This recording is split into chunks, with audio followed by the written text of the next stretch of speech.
Buenas noches a todos. Gracias por estar presentes este viernes. Esta noche les agradezco mucho la presencia, en especial a la doctora Barone. Eh, la tenemos como invitada esta noche para disertar. Ella es especialista en neurología y es directora médica del INCUCAI, la verdad que una eminencia. Esta noche ella nos va a disertar lo que significa muerte encefálica, cómo tenemos que hacer el diagnóstico y bueno, seguramente esta noche aprenderemos mucho de ella. Le agradezco, doctora, gracias por la participación desde el Colegio Médico de Catamarca. Le damos la bienvenida y bueno, cuando usted desee puede comenzar.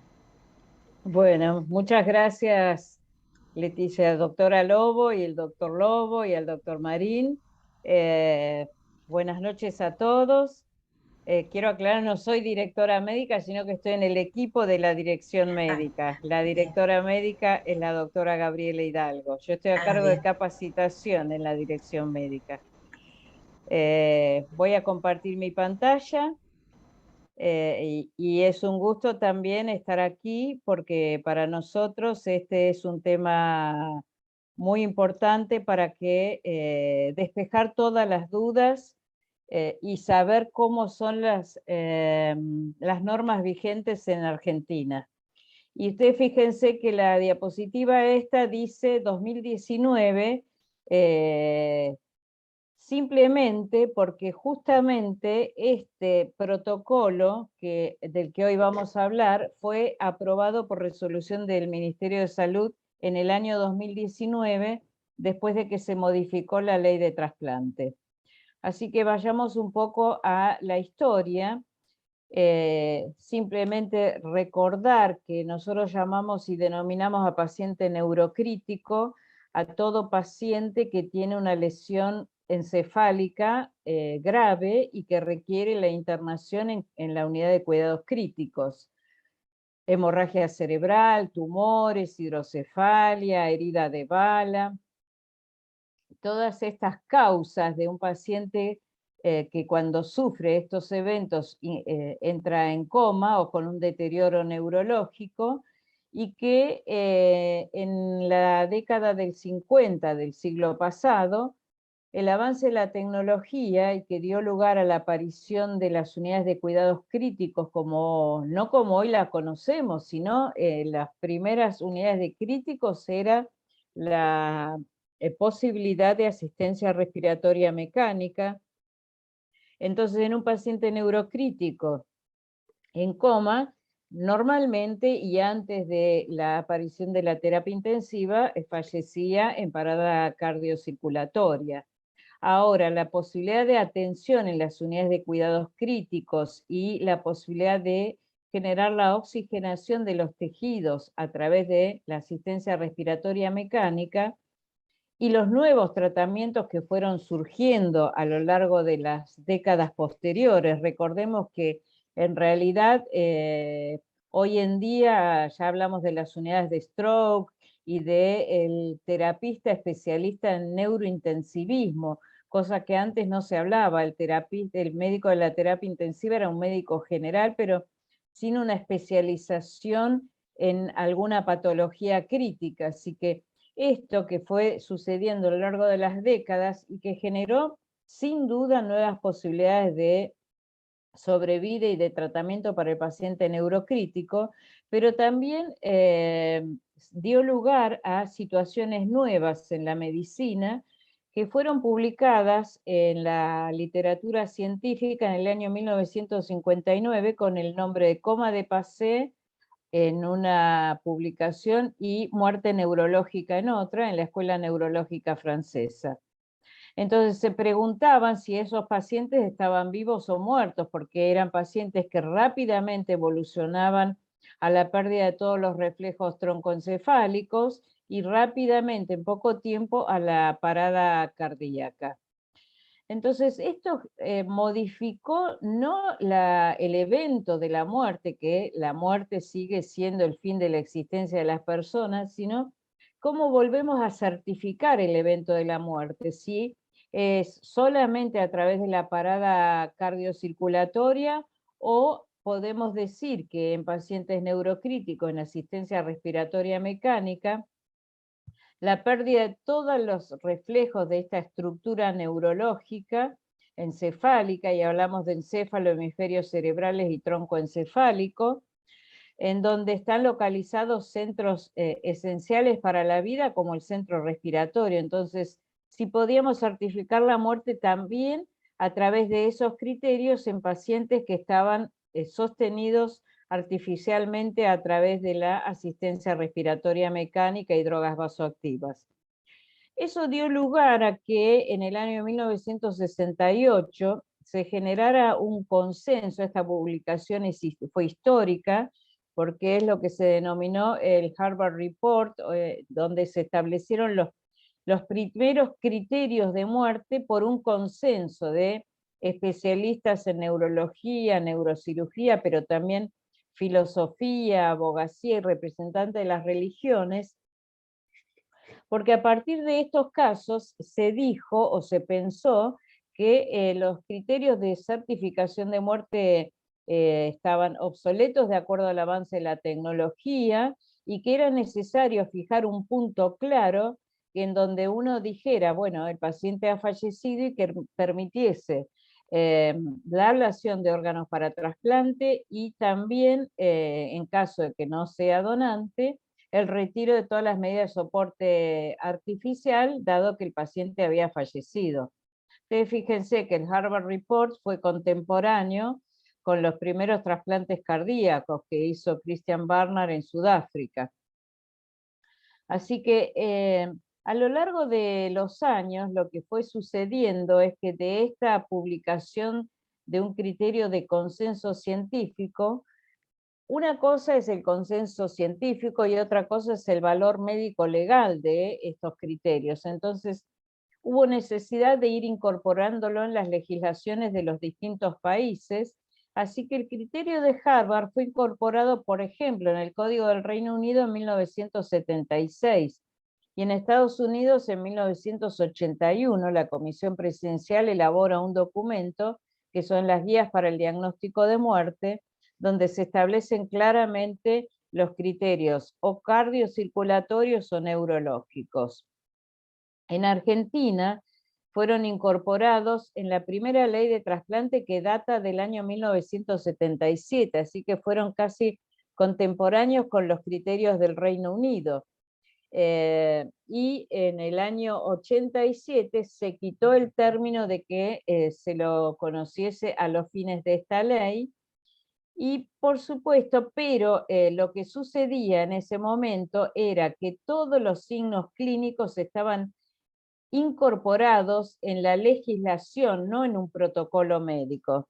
Nosotros ya trabajábamos en el INCUCAI a partir del año 90, entonces en el año 93 la modificación de esa ley de trasplante, la 2493, que estuvo vigente hasta el año 2018, donde se modificó la ley, que es la que mucha gente ha conocido con el nombre de Ley Justina. Pero en la ley de 1993, la especificación de la certificación de muerte, solamente se mencionaban 3 signos clínicos y un estudio instrumental, y remitía la necesidad de generar un protocolo médico, que fue el primer protocolo que construimos y que fue propuesto y aprobado por resolución del Ministerio de Salud de la Nación en el año 1998. Posteriormente, estos protocolos fueron elaborados por un grupo de médicos especialistas en neurología, neurocirugía, terapia intensiva. Yo participé en la elaboración ya desde el primer protocolo. Yo estoy en INCUCAI desde 1990. Y en el año 2010 volvimos a modificarlo, incorporándolo a algunos criterios técnicos de acuerdo al avance científico.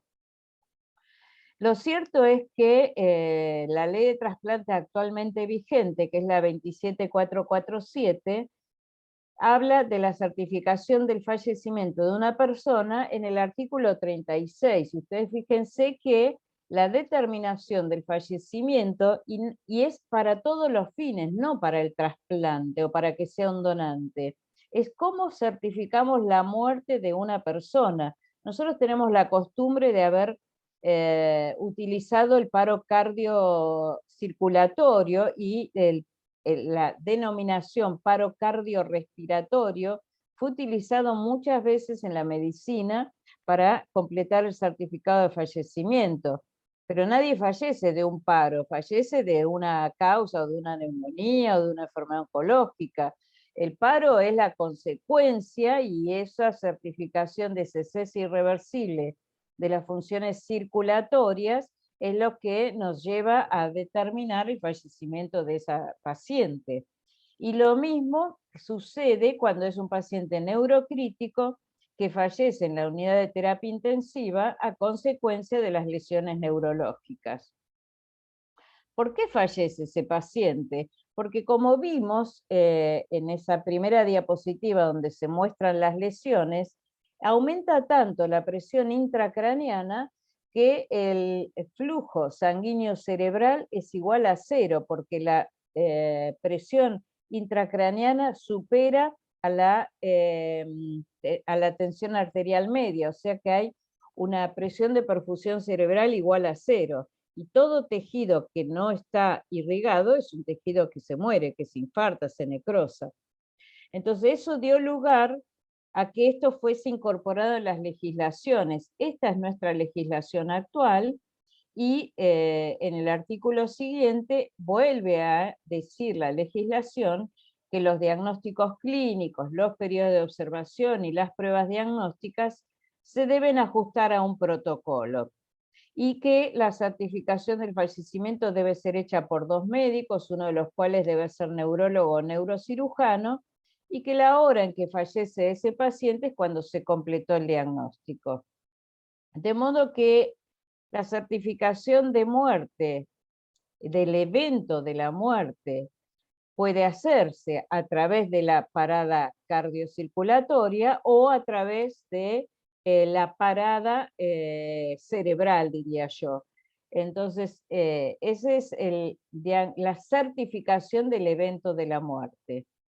Luego de esta legislación, en el año 2018, nos volvimos a reunir un consenso de expertos que yo tuve el honor de coordinar, conformado por médicos especialistas en neurología, neurocirugía y terapia intensiva, y también participaron profesionales del cuerpo médico forense de la Corte Suprema de Justicia de la Nación, que fueron convocados a participar para darle toda la validez médico-legal a este protocolo. Participaron profesionales, la representación de la Sociedad Neurológica Argentina, de la Sociedad Argentina de Terapia Intensiva y de la Sociedad Argentina de Pediatría, porque, y también médicos terapistas también de hospitales pediátricos y representantes de las provincias. ¿Por qué? Porque volvimos a actualizar los criterios, sobre todo en la certificación de muerte encefálica en niños. Esta revisión de este protocolo llevó a hacer una propuesta formal que fue elevada al directorio del INCUCAI, y que posteriormente, con el acuerdo del directorio del INCUCAI, fue elevada al Ministerio de Salud de la Nación, y fue aprobada. En ese momento se llamaba Secretaría de Gobierno de Salud del Ministerio de Salud de la Nación, mediante la resolución 716 del 2019. Esto es lo que le da la validez médico-legal a esta certificación de muerte, acorde a la legislación vigente. ¿En qué consiste este protocolo y cómo certificamos la muerte? Bueno, nosotros desde nuestra expertise y nuestra experiencia fuimos volcando en este protocolo médico las distintas situaciones clínicas que se nos habían ido presentando a lo largo de los años cuando íbamos a certificar la muerte. Así que establecimos los requisitos de inclusión. Es un protocolo que tiene 5 capítulos y un anexo. Establecimos los requisitos de inclusión, el examen neurológico, los periodos de observación, los métodos instrumentales, las situaciones especiales, y en un anexo se describe toda la forma en que debe ser examinado ese paciente. Y por supuesto con todas las citas bibliográficas que le dan el respaldo y el sustento de la evidencia científica existente a la fecha. Para empezar, siempre se debe hablar de la certificación de muerte como un estatus inicial, que comenzamos la evaluación una vez que el paciente neurocrítico esté estable y se hayan completado las medidas terapéuticas. Es decir, esto despeja cualquier mito de que, bueno, mirá, falleció ahí en la ruta, en un accidente, y dijeron que estaba muerto. No, es requisito indispensable saber qué le pasó a ese paciente, cuál fue la causa de la muerte, si fue un trauma de cráneo, si fue una herida de bala, y que se hayan completado todas las medidas terapéuticas. En los requisitos de inclusión también, como punto primordial, destacar que la lesión que produce el coma tiene que estar documentada y debe estar certificada mediante una neuroimagen o a juicio clínico mediante la historia clínica en donde conste qué es lo que le ha pasado a ese paciente. ¿Qué hacemos y en qué momento comenzamos la evaluación? Bueno, un tiempo de evolución adecuado en una lesión estructural, una vez que hayamos detectado los signos clínicos que determinan el cese, el deterioro rostro-caudal. En neurología se habla del paciente en coma, que hace el deterioro rostro-caudal, donde se va profundizando el coma y uno va encontrando los signos de ese deterioro rostro-caudal. Si bien es un paciente que ya está en ARM, pero hay otros cambios que tienen que ver con los cambios pupilares, con los cambios en los movimientos que realiza el paciente. Entonces, cuando se ha profundizado y se llega al coma profundo, o un Glasgow 3 en 15, no hay necesidad de esperar un tiempo en lesiones estructurales. En cambio, sí hay necesidad de esperar un tiempo en lesiones difusas, por ejemplo, una encefalopatía anóxica. Entonces, en esos casos, se requiere un tiempo de espera especificado para asegurarse que ese daño difuso ha producido una lesión neurológica irreversible. Específicamente, esperar por lo menos 24 horas en los neonatos. Entonces, y a partir de los 2 años de edad, por lo menos 12 horas, desde que se inició el cuadro y completado las medidas terapéuticas en las lesiones difusas, hay que esperar un tiempo adecuado para comenzar la evaluación. En el tema de las drogas depresoras del sistema nervioso central, que este es un tema complejo y que puede ser confundente de signos clínicos que remeden el cese de las funciones neurológicas, siempre hay que esperar un tiempo o recurrir a algún estudio que demuestre la parada circulatoria cerebral. Porque esto es algo que pasa en la terapia intensiva. Los pacientes en ARM están sedados, entonces vamos a encontrar siempre a todos los pacientes en ARM en esta situación. Entonces depende de la dosis y las drogas que recibió, es el tiempo que debemos esperar transcurrir para que se metabolicen las drogas. Y este es un punto crítico sobre todo en todos los pacientes, pero muy especialmente en los niños o en los neonatos, porque muchas veces la causa de muerte en los neonatos es de una encefalopatía hipóxica, hacen un estatus convulsivo, y para el estatus convulsivo muchas veces el único fármaco disponible es el fenobarbital, y que tiene una vida media prolongada el fenobarbital. Así que hay que conocer las vidas medias de los fármacos y esperar el tiempo de metabolización de las drogas, esperar entre por lo menos 4 vidas medias. Y si no, recurrir a estudios que demuestren la parada circulatoria cerebral. Asimismo, también la estabilidad de temperatura, que tiene que ser temperatura central medida, que tiene que ser superior a 35 grados en los niños, pero por lo menos en los adultos más de 32 grados. Lo mismo que los trastornos metabólicos o endocrinos, y ahí hay que prestar atención cuando esos trastornos metabólicos o endocrinos han sido los causantes del coma. Por ejemplo, una cetoacidosis diabética, muchas veces la diabetes en la adolescencia debuta con una cetoacidosis diabética, el paciente entra en coma, o por ejemplo, un síndrome urémico hemolítico, o sea, cualquier causa de coma de origen metabólico o endocrino, hay que prestar atención y tratar de que esté compensado el paciente. Lo mismo sucede con las alteraciones hemodinámicas que son propias del deterioro rostrocaudal y del coma profundo, así que hay que estabilizar al paciente, ponerle drogas vasopresoras si es necesario, para llegar a una sistólica de 90 o más, o una media de 60, y con los percentilos correspondientes en la edad pediátrica. El examen neurológico es el examen de cualquier paciente en coma, simplemente que agregamos los reflejos de succión y búsqueda en los neonatos, lo mismo que el tema de la hipotonía flácida.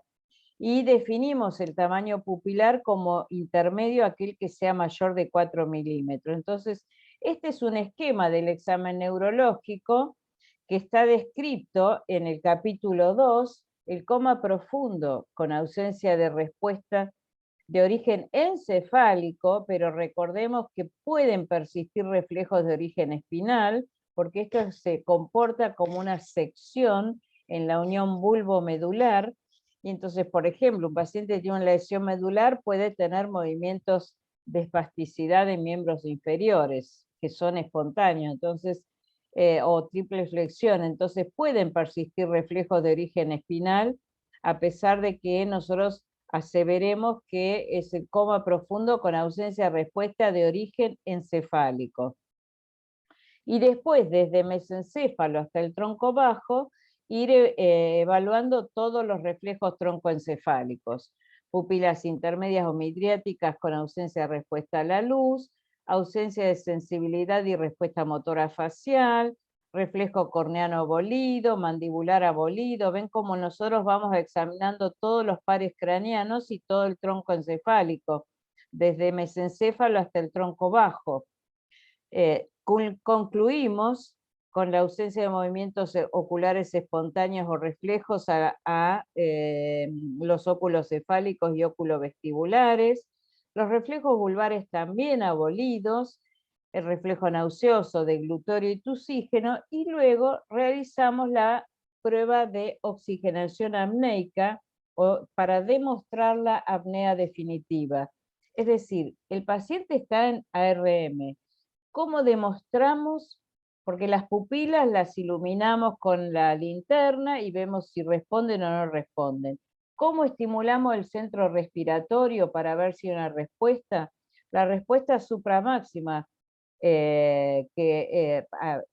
estímulo supramáximo al centro respiratorio es primero la hipoxemia y después la hipercapnia. Así que generamos una hipercapnia para llegar a una PCO2 de 60 milímetros de mercurio.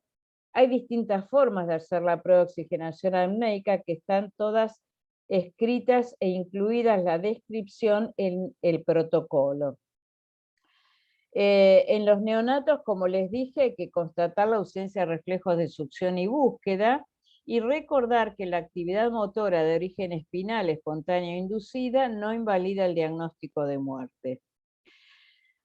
Después la ley nos exigía un periodo de observación. El periodo de observación es un periodo arbitrario, hay recomendaciones internacionales de cuánto tiempo debiera ser. Lo cierto es que hay un tiempo de observación recomendado, si uno lee las publicaciones internacionales, hay un tiempo de observación recomendado que se acorta cuando se hace un examen instrumental. Nosotros en Argentina, en este consenso, por la costumbre que se había adquirido desde el inicio del diagnóstico de muerte, siempre se ha hecho un examen instrumental. El examen instrumental es complementario del diagnóstico de muerte, y el tiempo de observación de que no haya ningún cambio en todos los reflejos troncoencefálicos y en el estatus clínico del paciente, debe ser un periodo de por lo menos 1 hora en los mayores de 6 años y que ese periodo se prolonga, sobre todo en los recién nacidos, que hay que esperar por lo menos 24 horas, de reevaluar y de que no asegurarse de que no haya cambios en su estatus neurológico. Así que como métodos instrumentales en Argentina no reemplazan el examen clínico, sino que son complementarios de la evaluación clínica, de este cumplimiento de prerequisitos, de este cumplimiento de la evaluación del paciente en coma en la unidad de cuidados críticos. Y hay 2 tipos de estudios, cada uno adecuado a la situación clínica.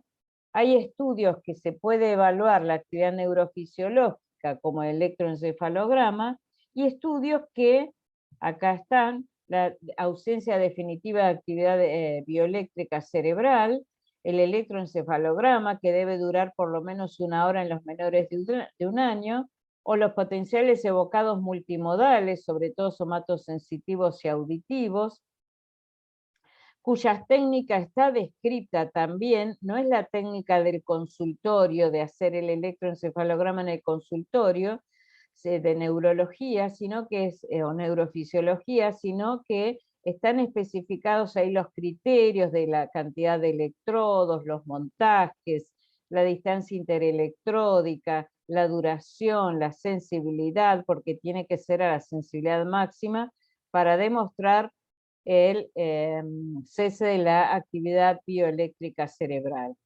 Y otros estudios que pueden hacerse son aquellos estudios que demuestran la parada circulatoria cerebral, que hay varios: la angiografía cerebral, la gamografía, el Doppler transcraneano con los patrones descritos para cada una de estas circunstancias, y la angiotomografía cerebral con estudio de perfusión cerebral, que yo sé que han hecho ahí en Catamarca.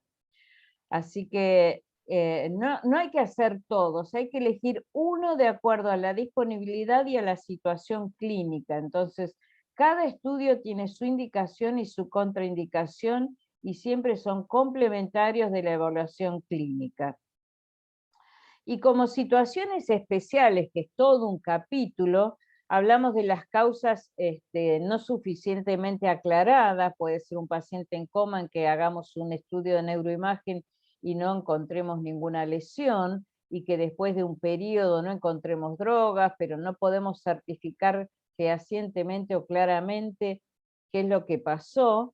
Entonces, en esos casos recurrimos a un periodo de observación más prolongado y a un estudio que demuestre la parada circulatoria cerebral. Lo mismo cuando no podemos realizar el test de apnea o alguno de los estudios, se puede hacer estudios de flujo o electroencefalograma y test de atropina. Lo mismo cuando es un trauma de cráneo gravísimo, donde hay destrucción de todas las estructuras del macizo craneofacial y no se pueden evaluar todos los reflejos neurológicos. Entonces, en esas situaciones se puede utilizar un método que certifique la parada circulatoria cerebral.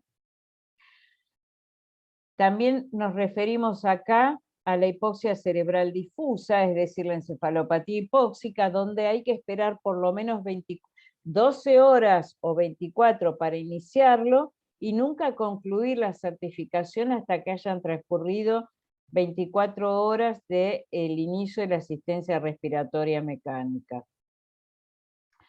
Y por otro lado, como dijimos antes, una situación especial y de absoluto cuidado es el tema de las drogas depresoras del sistema nervioso central, porque la mayoría de estos pacientes están sedados por la propia necesidad de colocarlos en RM y de una pseudoanalgesia. Entonces, hay que esperar por lo menos 4 vidas medias o recurrir a un estudio que demuestre la parada circulatoria cerebral.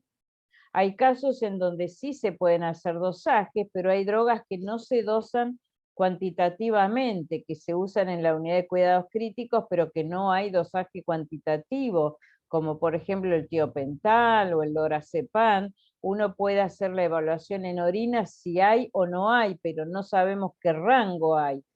Entonces, en todos esos casos, o esperar el tiempo de evaluación de lavado de la droga, de metabolización, o recurrir a un estudio que demuestre la parada circulatoria cerebral. También en los comas de origen metabólico endocrino, como yo les dije, muchas veces es muy difícil compensar a ese paciente. Entonces, cuando esa ha sido la causa del coma, no los trastornos metabólicos que se producen a consecuencia de la muerte encefálica, donde siempre puede haber una hipernatremia, en esos casos no. Acá de lo que estamos hablando es cuando la causa del coma fue metabólica o endocrina. Entonces, en esos casos, sí recurrir, cuando no hemos podido compensarlo, a un estudio, aparte del examen neurológico, que demuestre la parada circulatoria cerebral.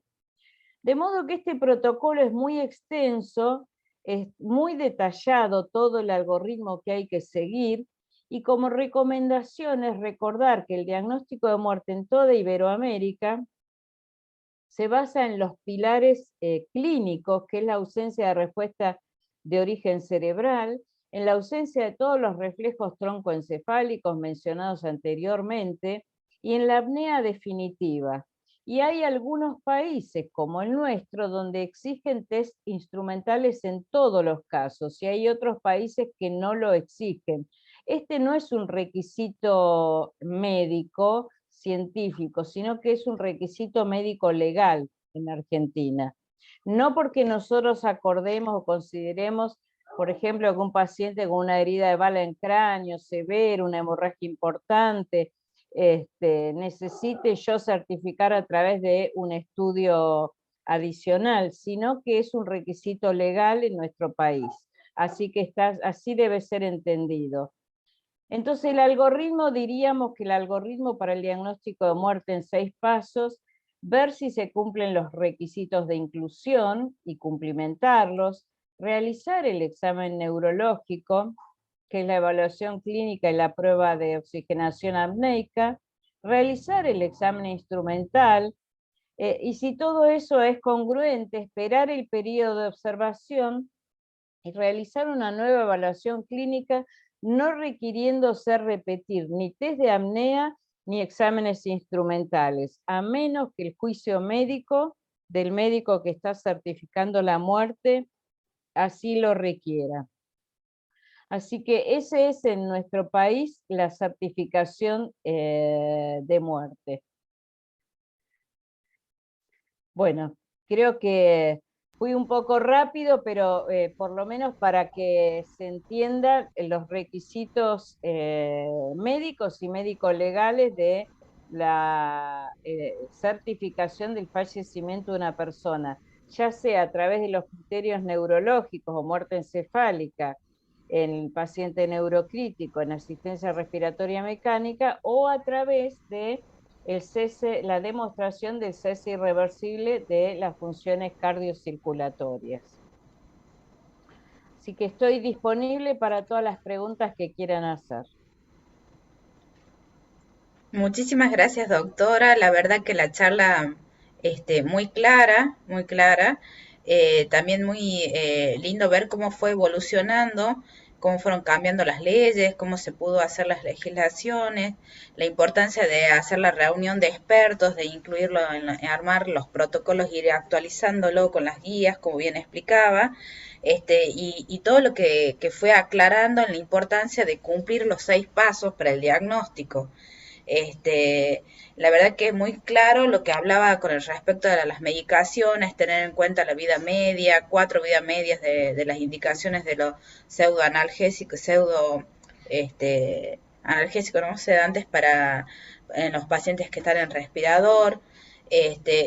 Yo le iba a preguntar justamente de los neonatos, qué tiempo teníamos que esperar, si eso cómo lo manejábamos acá en Argentina. Bueno, muchas cosas fue contestando en la charla. Este, Y los neonatos es un tema difícil porque, en primer lugar, que la causa de muerte en nuestro país y en el mundo en neonatología, en la mayoría de los casos, son encefalopatías hipóxico-isquémicas por traumas periparto. no es una hemorragia cerebral a menos que ya nazca con alguna patología incluida. Entonces, en esos casos, primero tiene que ser un recién nacido de término y se considera de término a partir de las 37 semanas. Y si es de pretérmino y es un paciente que está en coma, respirado, pretérmino, hay que esperar a que se cumplan las 37 semanas y a partir de ahí empezar a cumplir este periodo de evaluación. Es más complicado porque se requiere expertise, los niños lamentablemente también fallecen, muchas veces en nuestro país en un trabajo que no, en los registros nuestros del Sintra, buscando, por ejemplo, en el menor de un año, las causas más frecuentes son las encefalopatías hipóxicas y las meningoencefalitis. Y después del año, a los 5 años, una de las causas más frecuentes son los traumatismos también. Empiezan a aparecer ahí los traumas de cráneo. Así que en esos casos, bueno, ser cauto, pero avanzar y no tener miedo en la certificación de muerte.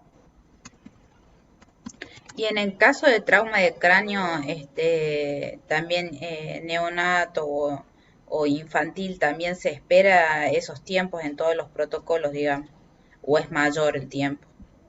No, O no, no, en un trauma de cráneo, si es un niño, por ejemplo, de 6 meses y que sufrió un traumatismo de cráneo o una hemorragia cerebral, no se espera para iniciar la certificación diagnóstica. Hay que ver la evaluación clínica, en qué situación está.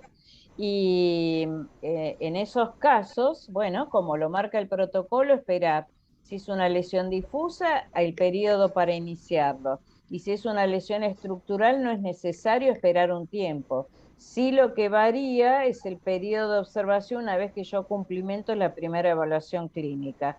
De acuerdo a la edad, por ejemplo, en los menores de 2 meses hay que esperar 24 horas entre una evaluación y otra.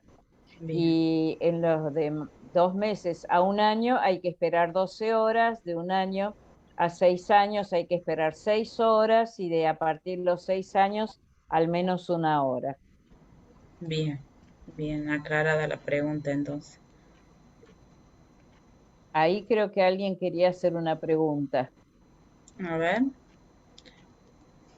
yo le puse en el chat buenas Ah, noches, a ver si quieren hacer perfecto. preguntas, porque a veces son Pues tímidos y empezamos con el chat por ahí a pueden hacer preguntas. preguntar, sí, sí, sí, sí.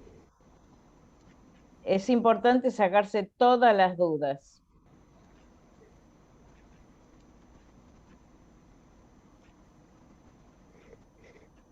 Están calladitos todos.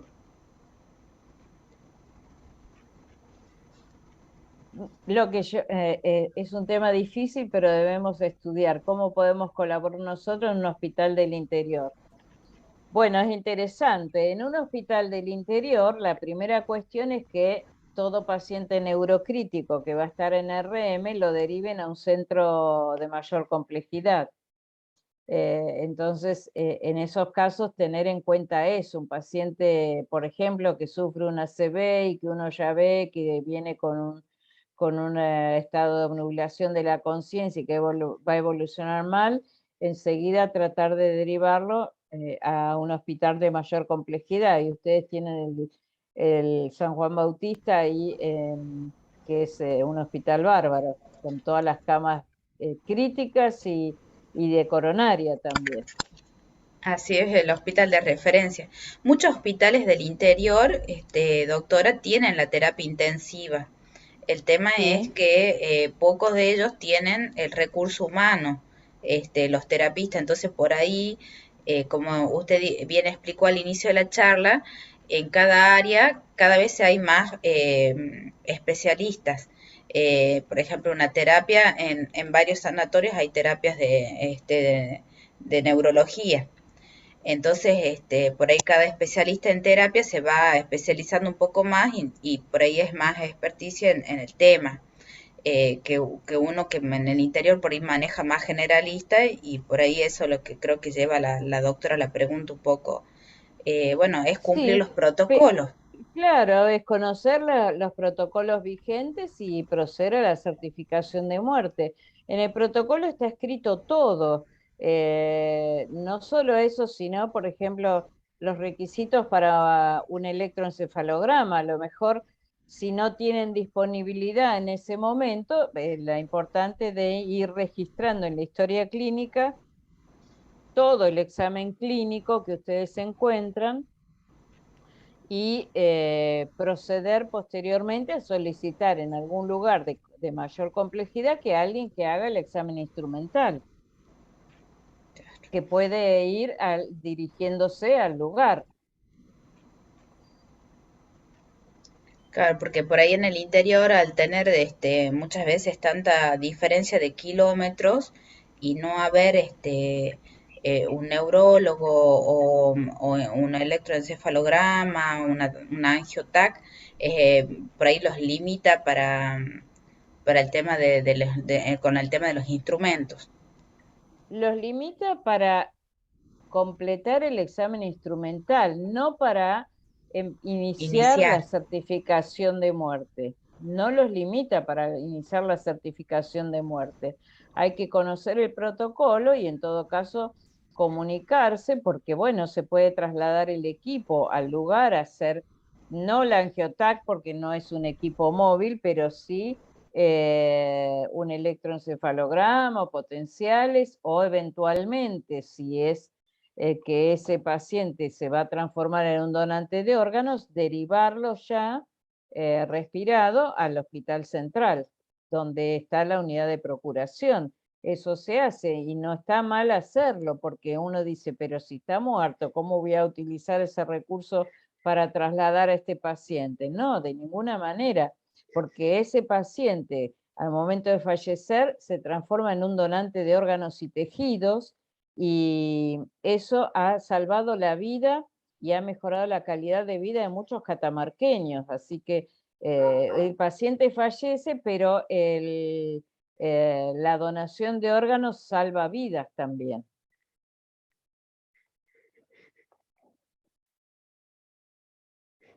Bueno, acá preguntan, ¿las altas dosis de inotrópicos no contraindican la donación de órganos? No, de ninguna manera están contraindicados las altas dosis de inotrópicos. Hay que ir compensando al paciente, muchas veces está inestable hemodinámicamente y lo que le falta es agua. Entonces, las altas dosis de inotrópicos de ninguna manera. Se va evaluando la viabilidad de los órganos en cada momento. ¿Y cómo podrían colaborar para la donación de córneas? Bueno, el doctor Lobo es el jefe del CAICA, así que Catamarca ha trabajado mucho para generar donantes de córneas, donantes de tejidos. Ahí podría agregar algo yo. Por Eh, eso digo, Bien, doctora Mirna Genaro, es importante la detección e iniciar el proceso de donación según lo que establece la ley. Lo que tenemos que hacer nosotros como médicos o parte del equipo de salud es informar al equipo de ablación y dicción. Se tiene que comunicar con el equipo para que podamos nosotros iniciar el proceso sobre este paciente fallecido en circulatoria, que sería el donante de tejidos, córneas, como usted pregunta. bueno, otra pregunta, Carolina Marín, anencefálicos, ¿pueden ser donantes de corazón al nacer? Bueno, ese ha sido un tema de discusión y después yo les voy a alcanzar, yo presido también el Comité de Bioética del INCUCAI desde hace muchos años y nosotros escribimos un documento sobre anencefalia y donación de órganos. El ser humano que nace con una anencefalia es incompatible con la vida, pero no reúne los criterios de muerte en el momento del nacimiento, con lo cual no se puede violentar la ley del donante fallecido. O sea que hay que esperar el fallecimiento. Y en general, el fallecimiento se produce por parada cardíaca, con Cardíaca. lo cual es inviable la donación de corazón. No es, en realidad, una anencefalia al momento de nacer, si es que se produce rápidamente, o pongámosle que de alguna manera hace y la necesidad de ingresar a respirador, pero en general no reúne los criterios de muerte encefálica. Con lo cual, al momento, ni en el país ni en el mundo pueden ser donantes de órganos. El corazón se puede ablacionar, corazón para válvulas, después del fallecimiento, si es que reúne ciertos criterios y requisitos de peso adecuado a la edad gestacional. El banco de válvulas cardíacas en niños está en el Hospital Garraham, y ellos establecen los requisitos para poder ser donante de válvulas cardíacas, que por lo menos tiene que pesar más de 2,5 kilos.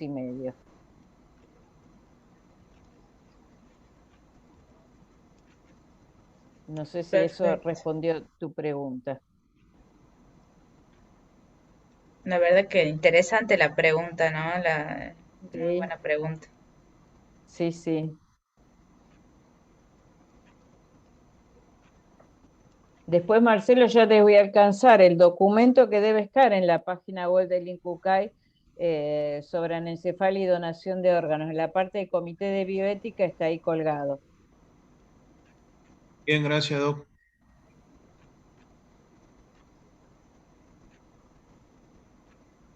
Chicos, ¿algunas preguntas más?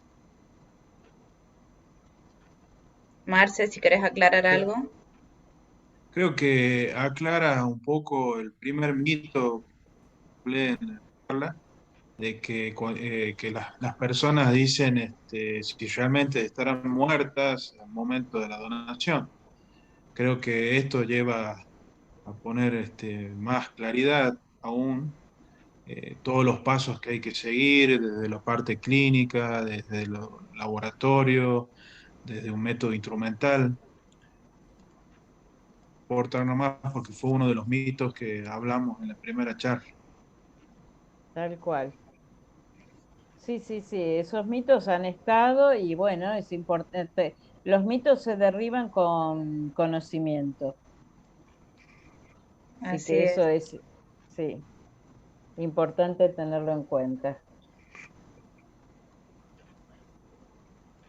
la verdad que muy importante. Bueno, les queda grabada la charla y yo estoy a disposición que si surgen dudas en cualquier otro momento, los Doc- doctores Lobos se pueden comunicar conmigo. Doctora Barone, ¿me escucha? Sí, perfectamente. El doctor Marín soy. Le hago una pregunta casi filosófica, porque la quiero aprovechar que usted tiene toda la experiencia del INCUCAI encima, la vasta experiencia de todo lo que ha pasado en todos estos años.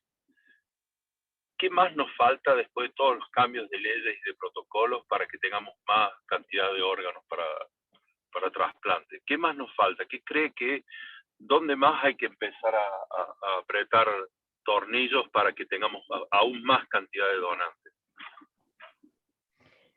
Bueno, yo creo que lo que falta es que la tarea de procuración de órganos se requiere que sea una tarea sanitaria más, incorporada en los hospitales.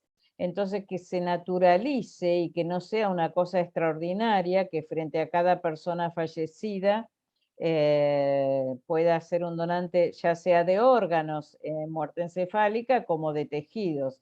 Y eso requiere organización del sistema sanitario y requiere también gestión. Bueno, el doctor Lobo está cambiando la historia de Catamarca. Él puede mostrar los números de su gestión, en donde Catamarca al día de la fecha lleva 9 donantes de órganos y donantes multiorgánicos, con lo cual ha salvado la vida de muchas personas. Y eso no es un milagro, eso es trabajo, eso es gestión. Eso es gestión dentro de los hospitales, es reconocimiento de las autoridades sanitarias, es reconocimiento también de las direcciones de los hospitales y de todo el equipo, todo el sistema de salud. La ciudadanía está ya acostumbrada a estos temas y tiene una gran confianza en el INCUCAI. El asunto es que lo que nos falta es gestionar dentro de los sistemas de salud. Cuando hay gestión, hay donantes. Bueno, la idea es que este tipo de charlas es para que sigamos expandiendo el concepto de que donar órganos es donar vida y que todos, cada uno de los médicos de su lugar tiene que ser un procurador de órganos y tejidos. Y no es que estemos buscando la muerte, pero sí interpretar los signos que nos van a llevar a que tal vez ese paciente que termina le dé nacimiento a otro paciente que necesita órganos. Sí, yo creo que esa es la clave. Usted lo dijo, doctor Marín, interpretar los signos que uno ve y saber que la tarea médica no concluye con el fallecimiento de ese paciente, que tenemos una responsabilidad médica y médico-legal también, porque la ley de trasplante claramente dice que todo profesional que certifique un fallecimiento debe iniciar el proceso de donación. Hay penalidades para eso, pero lo que uno busca no es trabajar sobre la penalidad, sino sobre la gestión sanitaria.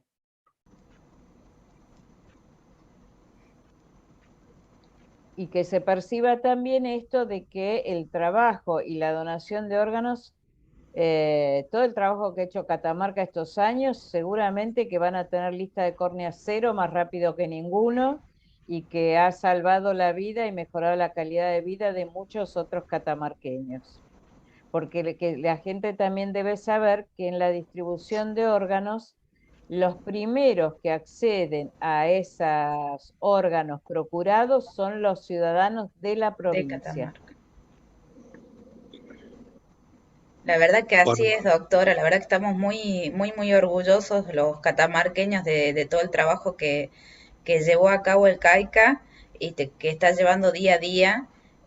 La verdad que fue muy importante el impacto, se lo ve frecuentemente.